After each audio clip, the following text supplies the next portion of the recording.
ورتل القرآن ترتيلا te janga qur'ana e deggodiral sesa taw ina labti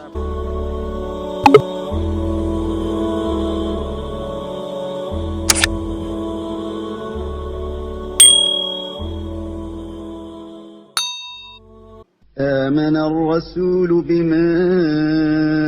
أنزل إليه من ربه والمؤمنون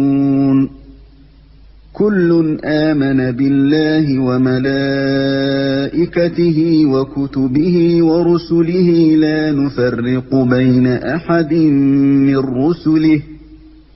وقالوا سمعنا وأطعنا غفرانك ربنا وإليك المصير nulaaɗo o gonɗini ɗum ko tellina e dow mum ummorade to joomum wondude e gonɗinɓe ɓe kamɓe fof ɓe gonɗini Allah e malaikaji mum e defte mum e nulaaɓe mum mbi min mbaɗata ceerndigu hakkunde nulaaɓe makko ɓe mbi min nani kadi min ɗoftima min ñaagi mama yaafuya joomi amen koto ma woni ruttorde لا يكلف الله نفسا إلا وسعها لها ما كسبت وعليها ما اكتسبت ربنا لا تؤاخذنا إن نسينا أو أخطأنا ربنا ولا تحمل علينا إصرا كما حملته على الذين من قبلنا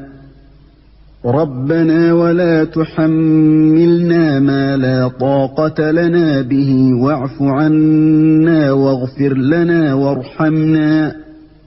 أنت مولانا فانصرنا على القوم الكافرين Allah fawani fittandu so wona ko ndu hattani ina wodaninu ɗum ko ndu faggi ina dow mayru kadi ɗum ko ndu faggiti joomi amen hata leptu min so tawi min jejjiti walla min goofi hota ronde min dongal ñisgal hono no ndondirnoɗa dow ɓen adinoɓe min joomi amen hata ron min dongal ngal min ngalana ɗum kattande te jaafoɗa min jarloɗa min jurmoɗa min ko an woni jillitiɗo amen kadi ne ya dandu min e yimɓe yedduɓe ɓe